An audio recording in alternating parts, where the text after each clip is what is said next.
Welcome to Elevating Athletes Laurel Springs Insight Podcast, where we'll be running monthly talks on athletics, playing at the collegiate level, and hot topics in college sports. My name is Michaela Anderson, and along with me today, I have my colleague Katie Mann. This is part two of a series that we're doing with JY, LSS alumni, pro tennis player, former Division I from University of Florida. Oh, Florida And State. oh, Florida State. I Come on. apologize. I'm going to cry if you do that. You're not a Gator. You're a Absolutely not. Seminole. Absolutely not. Florida, University of Florida, they didn't even recruit me as a kid because they knew I was never going to go there. They just knew it. So I respect them for all their work and success. Never putting on orange and blue. Florida State Seminole, not University of Florida. Go Seminoles. And then, when I met him, he was very much involved in the mental side of tennis, running kind of like an analysis of tennis matches for the athlete and their families to help them perfect their mental side of tennis. So that's what part two is going to be about today. So, JY, can you take the mic and basically kind of talk about like where where did that idea come from to do that? And then like what services did you provide students when you did that? Yeah, two big things came about it. I've just recognized, when I was traveling with Riley Opelka, on the pro circuit, and I'd come back to work with juniors, I'd always just try to get some feedback from them on what happened in the matches and everything. And they would say, well, I think I did this, I think I did that. My mom said this, your dad said that. I'm like, okay, well, you're not like a coach, and more more often than not, the parents were not a coach either. So I'm like, well, no offense, but I don't want to hear what you have to say. Like, it's great that you think that, but for me to know what to work on, I need to speak to the coach. And the coaches were never there, right? For many reasons, which that's a whole nother story anyway. But, you know, so then I realized I'm like, if you don't see what's happening in competition and you don't see what's happening under pressure, how do you know if that win that you won was a good win or if you won the wrong way? And that loss that you had, was it a good loss or a bad loss? Did you lose trying to do the right things, or did you lose and it was just and it was a wasted time? How do we know when to say, "Hey, I know you lost, but you're doing the right things, keep going," which then translates to how do you know what to work on in practice, right? And also for the parents too, how do they don't know how to evaluate that day? They know if the child won or lost, but if they don't have more context, then how do they know when to be supportive and when to say, "Hey, like that was a waste of time. Like you didn't do anything your coach said, right?"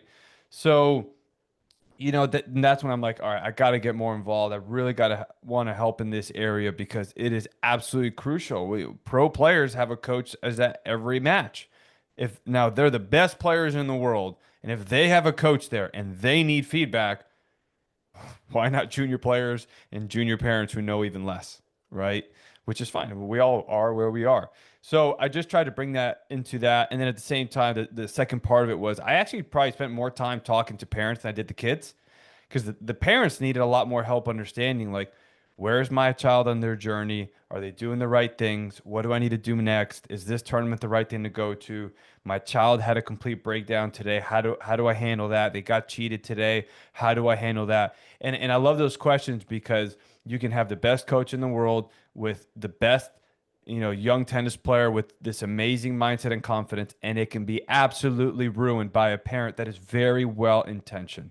I've never met a parent who intentionally wants to sabotage their child in their career. They all want the best, but if you make enough mistakes trying to be that supportive parent, well, you're going to ruin everything, even if you wanted to do your best. Intentions only go so far. So having those conversations with them was extremely important to try to help them on their journey. Yeah, so when we think about that, like essentially, and correct me if I'm wrong, but like matches were recorded, and that way you could do this from afar or wherever you were with your athlete, your pro athlete. Um, could you, as you were watching the match, could you identify where a kid was about to lose it mentally? Yeah, And what were those signs? you can start to see little signs with and it always starts with when the match is really close or even when they're winning a little bit, when things are going to go bad, they're reacting negatively even when they're winning or when the match is really close.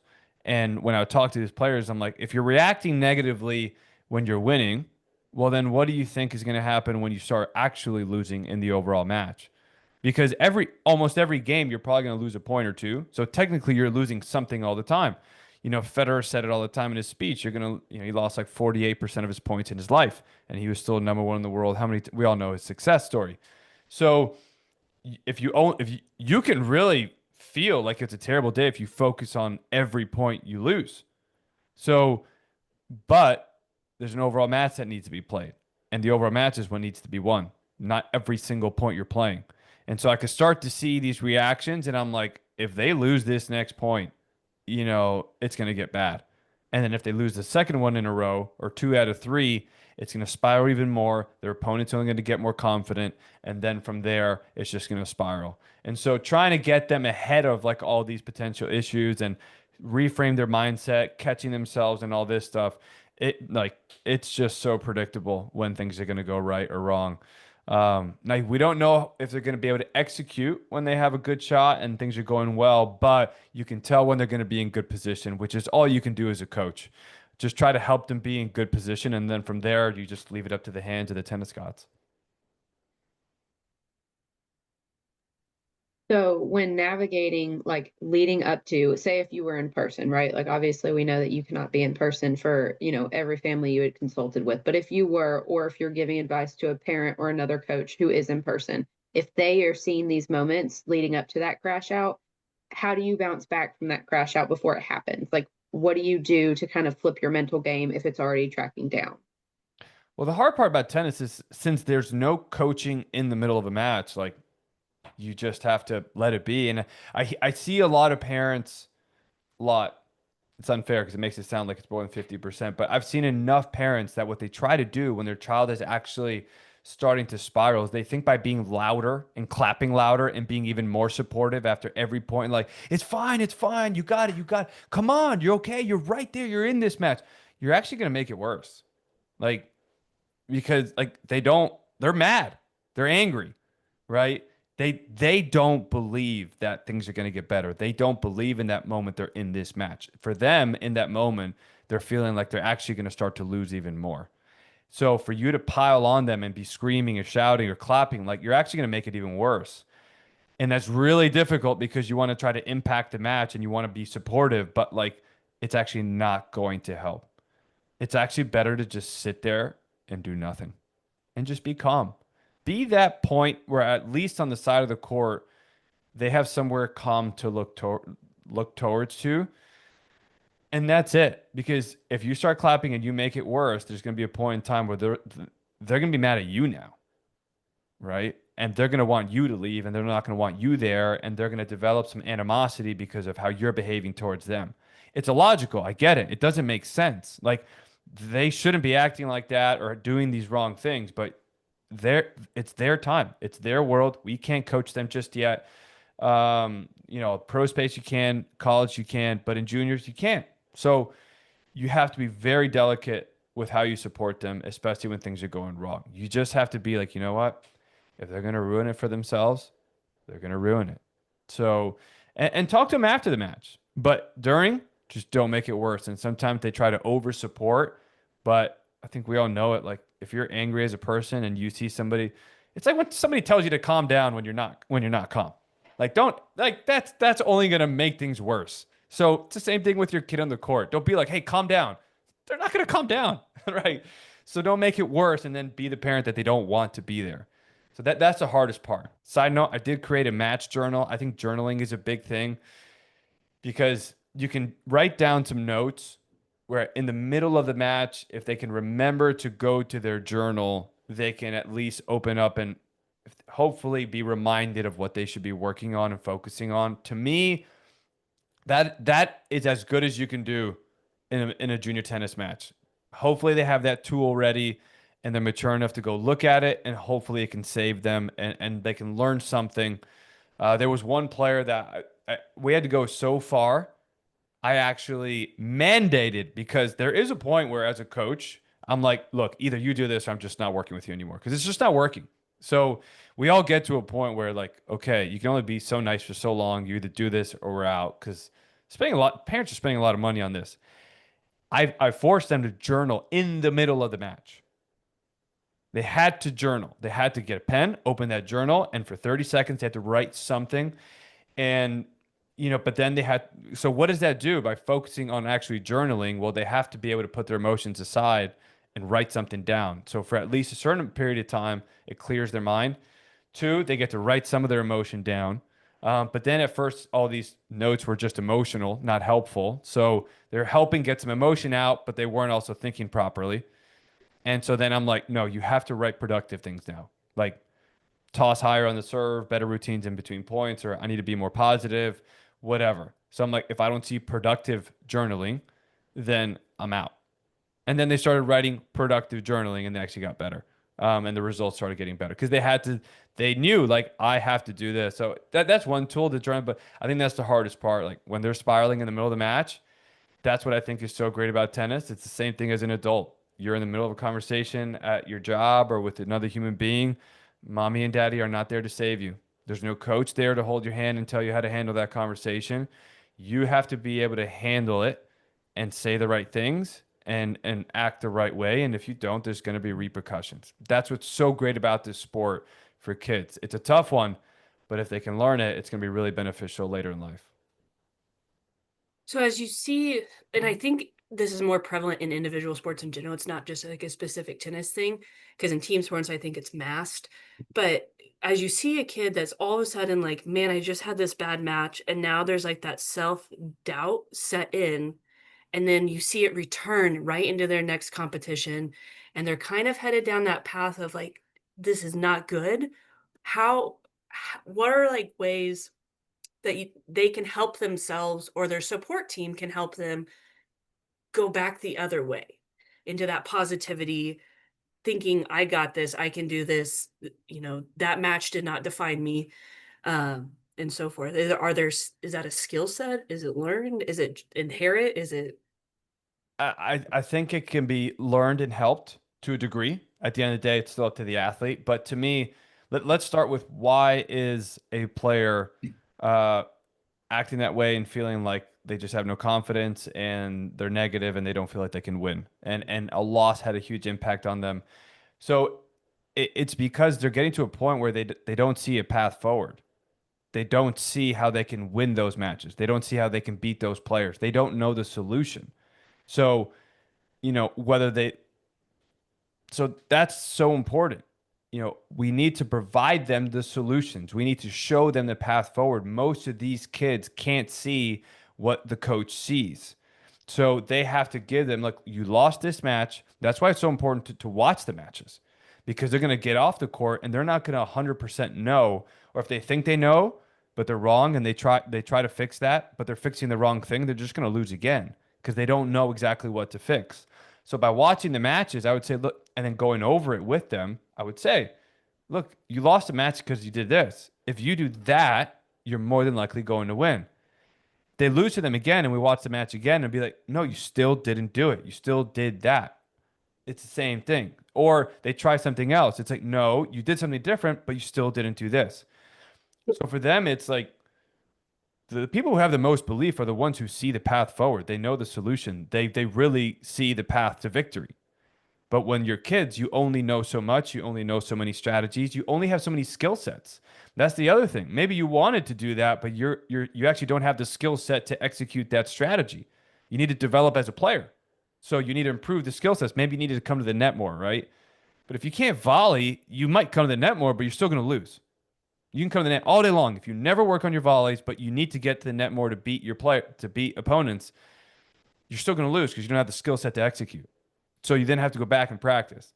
So a lot of it is what skill sets do they have? Do they have the solutions that they can get to? And then when they start to see like the different ways they can beat all these different people, it all starts to make sense for them and it becomes calming. So the hard part is it takes time, right? So they need to lose to a certain player over and over and over again until their mind picks up on, I call it like vision muscle memory, pattern recognition. They start to recognize how they're losing before it's over. Because that's what happens at first. They know they're losing, but they just think it's because they're playing bad. but they don't know they're also using the wrong strategy, right? So they have to recognize that pattern before the match is over. Now, first, the step is they usually recognize the pattern, but then they don't have the skill set to execute. So then, then you got to work on the skill set. And then they need to recognize that pattern even sooner so they don't recognize it right before they're about to lose, but maybe very early in the match so they can adjust with enough time. So that's what I've learned with all these kids to start to get down is we got to show them the path forward. We got to show them the weaknesses in other kids, the strengths, and then they have to go back to practice and they have to just own all these different skill sets and different strategies, you know. And then at the same time, this is a tricky one is for most juniors, it really can be as simple as this. Everybody has a strength and weakness, but the best players use your strength the most and hide their weakness as often as possible. But they don't know how to do that. They know they have a better, most of them know they have a better forehand than a better backhand, but they don't know how to structure points so that they hit more forehands than backhands. So if they get a forehand, they're great. But if it goes to the backhand, they're like, oh, bummer, I have to hit a backhand. But it's like, well, you can influence where that next shot goes based on what you just did because there's percentages in tennis. If you hit the ball here, it's probably going to go there. At the same time, if you hit the ball there, you know it's probably going to go here. You can start to move if you want to hit a different shot and cheat over and hit a forehand instead of a backhand, right? We all, like a lot of kids, learn how to run around their backhand so that their opponent can't find it so they can hit their forehand. But if you don't recognize that they're going to hit to your backhand early enough, you're not going to move early enough. So the best juniors in 12s, 14s, 16s, 18s, and even to the pros, they know what they do best. And in the biggest moments in time, they know how to get to their best shot the most. And they don't deviate. They don't, where I see a lot of kids is they try to, like, this is just a funny one where they're like, they learn how to serve and volley and they see some pros do it on TV and they think this is really cool and what a great sneak attack play to do. And so at like 12 years old, they try to serve and volley when they're down break point. And of course they're going to lose. Like you're 12, you don't volley that well, you're small, you're weak, no offense. It's just going to take time. Like, and you practice it maybe for 5 minutes a month, you know? So sure, great idea. It's not what you do well. Why would you do that? Just do what you do well. And I promise you, it can be that simple for a lot longer than you actually think. So all that, it goes into that. Yeah, I think those are great points, especially kind of like, recognizing what you do best and where you are strongest and running with that. Another piece I kind of wanted to ask you about because we see a lot of student athletes dealing with this and it adds just that much more to your mental game and your mental resilience is when you add an injury into it and coming back after an injury, whether small, big, so on and so forth. How do you coach athletes with that added piece when that really can affect them, physically and mentally? Yeah. First, injuries happen to everybody at some point in time. Some obviously more serious than others, but everybody, if you play any sport at a high level, you're going to get hurt at some point in time. It's just a part of it. Don't freak out. If anything, enjoy your time off because you're probably never going to get as much time off as you are when you're injured. Go hang out with your friends. Go just get away. Great excuse. Go on, and no one can judge you for being lazy, right? Take advantage of it. I loved getting injured. I hated missing time, but I took advantage of it. And for me, it was healthy because then I got to a point where, like, I want to go back and play now. I've seen my friends. I've heard people that went through surgeries. Riley was one of those. I worked with Riley. He went through his first surgery. And he's like, man, I did everything I've been wanting to do for years. I finally had the time to go visit my friends, to go to this concert, do all this. And so he's like, after like 2 months, like I was ready to go back and play. So now when he started traveling and playing again, he didn't feel the urge to like, man, I'm missing another event, another birthday party. Oh man, like again, it's hard to put aside for so long. So go take advantage of your time off. The other thing is make sure you just come back appropriately. There is a protocol. If you try to come back too fast, you're going to be compensating with parts of your body that you're not supposed to. You're going to get hurt again, and it's going to affect your game, and it's just going to make it even longer. Spend the time and money to get with an appropriate physical trainer and doctor. So, rule number one, don't. I try not to go to general doctors at first. A lot of people well-intentioned make this mistake, but a general doctor is not trained to get you back on court. He is trained to get you healthy, and so he doesn't get sued. So he just doesn't want you to get hurt. He's just going to say always rest. But what you need to do is go see an athletic trainer that can, or a physio, whatever you want to call it, and they can properly evaluate your body, see exactly where the injury is coming from, and give you an appropriate protocol so that you can strengthen your body appropriately, and then you know how to get back. So for me, I always try to go to doctors really only if like, general physicians and stuff, if I needed a referral to go get an MRI. That's it. Other than that, I wanted to see somebody who could get me back on the court. All right. Um, the other thing, which is the beautiful part about the human body, muscle memory doesn't go away. You're not going to forget how to play tennis. Okay. Um, once it's just going to give it a week or two, it's going to come back. It doesn't go away. What goes away is your ability to move left and right, your speed, your fitness, and everything. But once you start playing again, give it a couple days, give it a week, and then you're going to get it back. And then the other part of it too, which we don't want to underrate, is sometimes players will play tournaments too fast, or they play big tournaments too fast. Um, and what we've forgotten or just not used to dealing with pressure, stress. So that just takes some time, but it always comes back. So muscle memory is a very real thing. It is a beauty. So no stress if you get injured. Just enjoy that time off. Go see an athletic trainer first, not a doctor, unless it's really, really, really bad. So maybe they can get you a referral to a specialist that maybe you can't get to, and then just you'll be just fine. Muscle memory. You got time.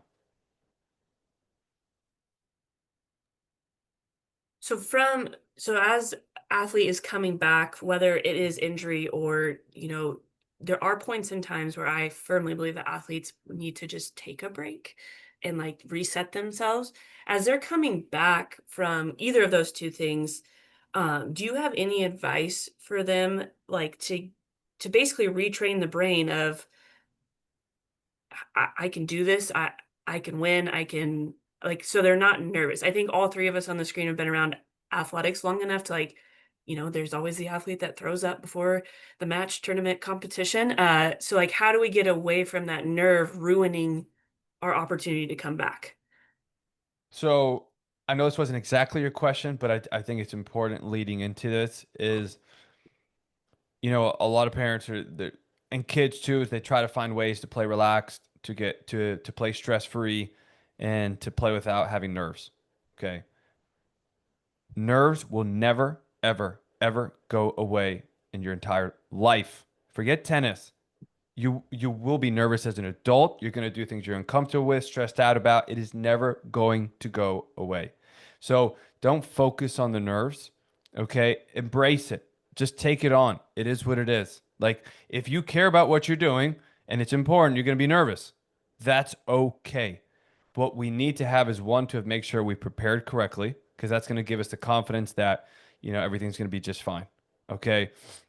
And that we're ready to take on. We need to have a clear game plan of how to handle these nervous opportunities. What is my strategy? What is my strength? What is my weakness? When I encounter this very first important moment in a match, what do I do? Okay, there should be no thought. I am going to do plan A over and over and over again. Maybe plan B later in the match because plan A doesn't work. So having that clarity on how do you play in those big moments? What's your strategy? That's going to help you get through as opposed to just trying to toss the ball and wing it. Okay. So that's going to help prepare you. At the same time, players, everybody that comes back from the injury, look at the pros, they start at the lowest levels they can get to first. They want to try to find the easiest tournaments, and easy is relative. It's still tough opponents, but if when Nadal comes back from an injury, Djokovic or Alcaraz or Sinner, they start off at the ATP 250s. Their first tournament is not a Grand Slam. I see a lot of parents and kids sign up for a level one super national or level two or level three in their first tournament back because they took a vacation and they're like, well, we don't want to miss another tournament. Well, it's like you don't throw them into the toughest tournament they can find that weekend. You start off at something where they can work their way in, hopefully have a couple easy matches, and then maybe in the finals they have a really tough match. And that's how you build up confidence. The 70% rule is very important in tennis. Like Generally, like you want to be winning above 70% of your matches as a junior. If you're winning below that, that means you're playing tournaments that are way too tough, too early in rounds. You're not racking up enough wins. You're probably not going to be a confident player because you're not seeing yourself win a lot. So scheduling tournaments, especially when they come back, very, very important. I would rather skip a big tournament and just have to wait 3 more months for another big tournament and work up slowly. Because if you start too fast, too tough, then you can really ruin confidence really fast. And when kids ruin confidence, like it's hard to get it back. The pathway forward, the path itself is simple. Overcoming the mindset there and confidence issues, that is emotionally a difficult thing for a kid to do. So we want to try to avoid getting there as often as possible. So schedule appropriately. Yeah, I think that all of that is great in kind of taking not baby steps, but like appropriate steps, right? To get back to where you want to be, confidence level, physicality, so on and so forth. So, a question that we get asked often, and just topics that come up a lot when you're thinking about where you need to be physically, with your rankings to get to your next goal, right? Whether that's professionally, D1, D2, D3. What do you think that those UTR numbers look like, right? So, like if you're coming back or if you're just continuing on in your tennis game, where should you be aiming if those are your different goals when it comes to UTR rankings? I think you should just never be aiming to achieve a ranking goal. I think if you're a competitor, like, do you not want to win at everything? Just, you know, are Fair, you fair point. like if you're just stop trying to shoot a rank because then what happens when you get to that number? This is a question I pose to a lot of kids who are so stressed out about when they get into college recruiting. I'm like, if you get to the school of your dreams, are you gonna quit once you sign that paper and you walk into campus that day? You boom, I'm done. I did it. Woo! Ranking goals. I did it. UTR made it to Florida State. I'm a winner. No, you love tennis. You love competing. You're gonna keep doing it. And if you don't do it after college, the only reason you can't do it is because maybe you don't want to pursue it anymore, or it's just too expensive. But like you're gonna want to continue winning. Just just keep getting better. And if you're unhappy with where you are, then can you do more? Can you practice harder? Is there anything that you can do more? That's it. Just that's the and then just see where life takes you. If it's Division 1, it's Division 1. If it's Division 2, Division 3, you're still going to be able to have a great future if you work hard, great character, great personality, and people want to be around you and work with you. Because at the end of the day, like really, as a parent, that's what you want for your child. So if you're a parent listening to this, it's one thing. If you're a kid, it's different, right? If you're a parent, as much as you want them to succeed as a junior tennis player, you're more than fine if they completely fail as a junior tennis player if they have an incredibly successful life after college. I think every parent would happily give up success as a junior tennis player if that's what it would take for them to be a successful adult. So that's the goals at the end of the day. Is your child working hard? Are they trying to get better? Do they have great character? And do people want to work with them? And for you as a kid, like I'm telling you, like whether you're Division 1, Division 2, Division 3, like that's not going to get you the job. That's not going to get you a great husband or wife, a great family, a great house, a great career. It's not going to do anything. What is going to make you successful as an adult is how hard you work. When times are tough, do you buckle down and just work even harder? Do you find solutions, or do you just completely panic and say, "Well, I wanted to be Division 1, but I guess I'll be Division 2 now." Like, and just always try to like lower the bar, and do people want to work with you? So I love that you're on this journey. Keep going for it. Like trying to achieve everything you can, but just understand that at the end of the day, it is actually not the most important thing you're going to do in your life. What you're doing, what the most important thing is actually what you do every day. It's who you are and how you carry yourself and how do you build on that from day to day so that when the time comes where you have to move on from tennis, the person who is in charge of giving you that position for you to move on from tennis, because we all get there, whether it's at 22, 18, 32, 42.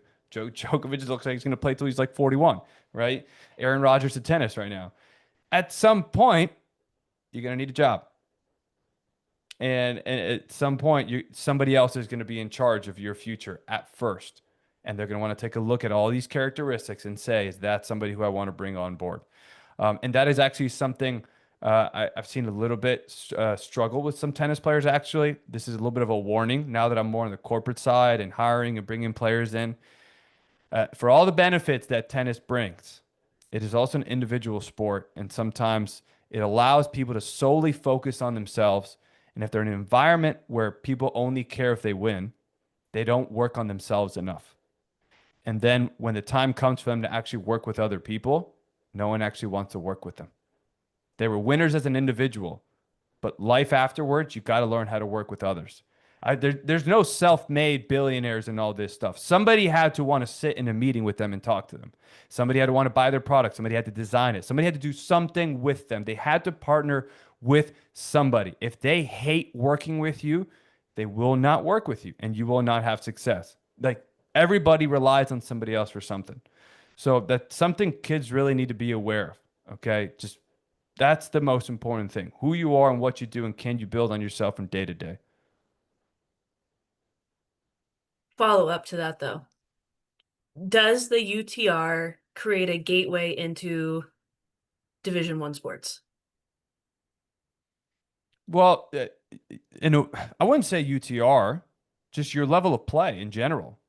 UTR is just an algorithm, a number that somebody happened to assign to you, but people were getting to Division One before or after, and it's going to continue. Like coaches want players that can help them succeed. Within each division, there's a certain level that they want. Okay. You have to get to that level. You do have to get to a certain UTR. If you're Division One, you want to be Division One, sure, top probably a 12 UTR or above going into 18 years old will probably secure that. But guess what? There's also some Division One schools on the men's side that have like, high nine UTRs. Mm-hmm. There are junior tennis players that have higher UTRs than some of these college players in these Division One programs. On the women's side, you can be Division One with an 8 UTR.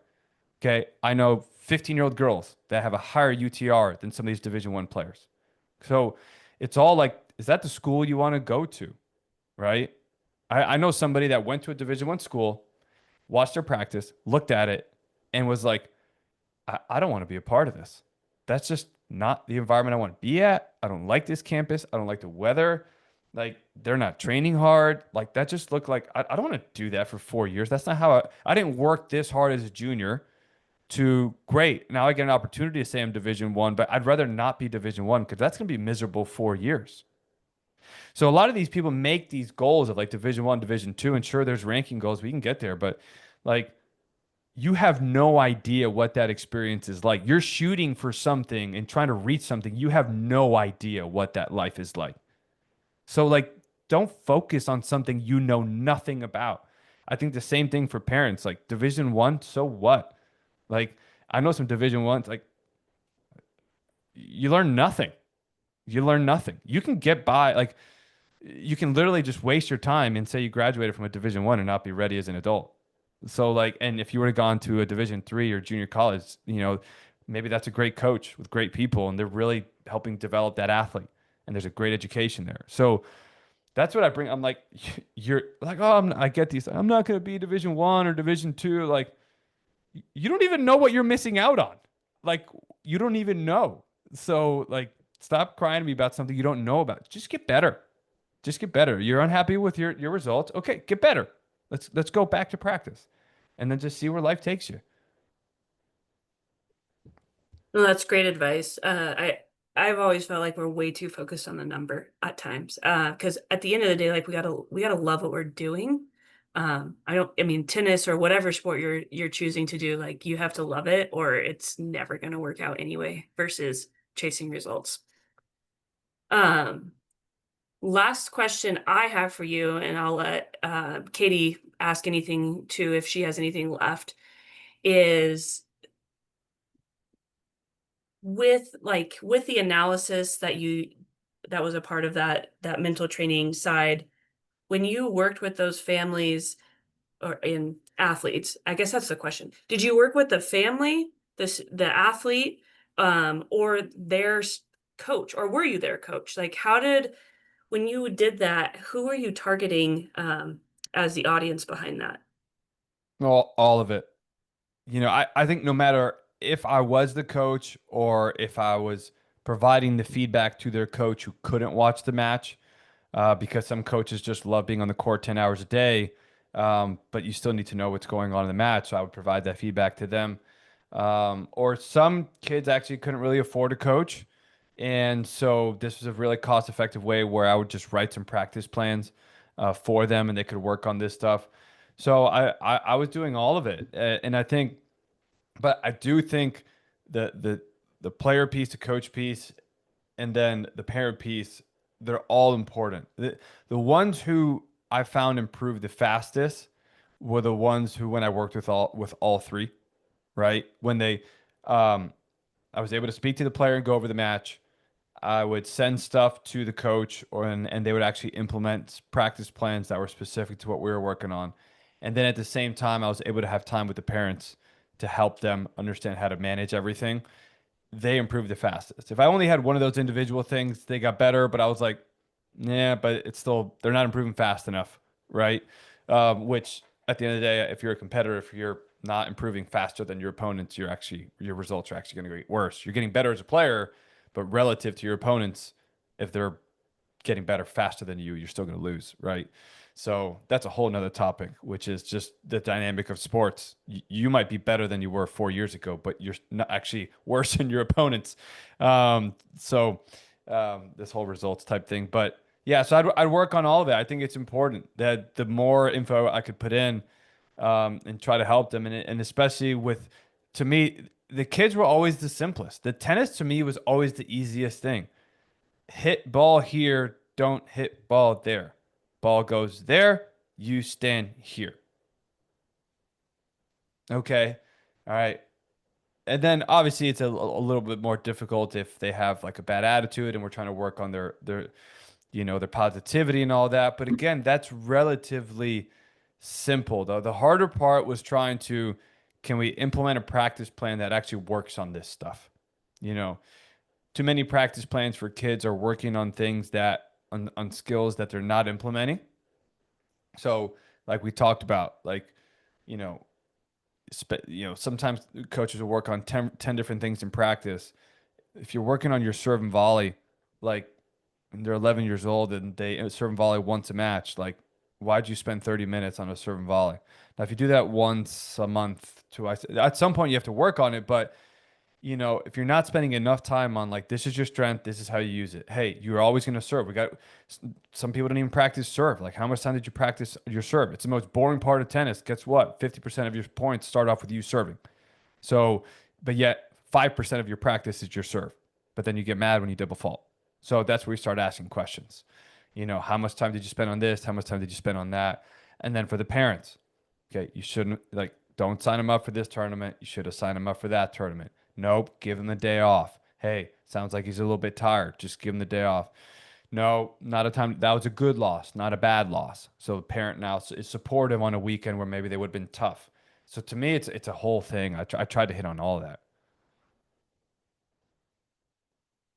Awesome, thank you. I think it's important that we recognize that it takes a village to get that athlete to whatever their end goal is. And I really mean that with my background on the collegiate side, like the athletes that did the best collegiately embraced the village that they were given at the college level, and I assume haven't worked on that high school side until I came to Laurel Springs, but it takes everybody to get them to wherever they're trying to go, and if everybody's on the same page, it's probably a smoother journey for that athlete. Well, I think something very important with that is it's so tough because you can have the entire village, but then, like you said, if everybody's on the same page, well, how do you get on that same page, right? So the hard part where I felt, to me, I think one of my biggest tasks was always the parents. The tennis was easy. Coaches are found everywhere around the country. Like, there's no shortage of coaches. There's a shortage of great coaches, but you can find a coach almost everywhere. But who sits down with the parent? Because in tennis, what's really tough about this world is that Parents don't get enough education on how to manage a junior tennis player's life. That's what's difficult about tennis. Parents can sign up for whatever tournament they want. They can drive them wherever they want. They can pull them out of one academy and take them to another. It's not like other sports where, look, football season is what it is. And you show up at practice and you're at that practice or you're not. And then you can't run that practice. It just is what it is. You sit on the sideline. This is when the game time is. It is what it is. Tennis, like, there's tournaments every week. You want to travel to California or Florida or New York, you can do that. You want to pull them out of this academy, you want to move down there, you can do that. You don't want to play a tournament for 6 months and sign up for the biggest one the next day, you can do that as long as you pay the fee. There's so much more control parents have in junior tennis than other sports, but they're not receiving the education from the coaches. That's what I think has just been a big problem. So parents are so well intentioned. They want everything for their kids. They want to be supportive, but they don't know how to do it. But they're not going to sit there and do nothing. They're going to try. And so but they figure it out as they go. But then 4 or 5 years later, they're like, oh, that was a mistake. Oh, that was a mistake. And then if they have a second child that plays tennis, then they refine their journey for them. Well, how great would it be as if the coach and the parent were having those conversations from day one? But it's tough. Coaches are on the court a lot. So that's one of the things I tried to balance. Like, can I bridge that gap? Can I be that person that helps the parent? 100%. Well, thank you so much for all the time that you have given with us and to our families. Thank you for joining us, and thank you to our families for tuning in to listen. LSS families, be on the lookout for our next episode. And as always, please let your college athletic counselor know if you have any questions. Thank you guys again.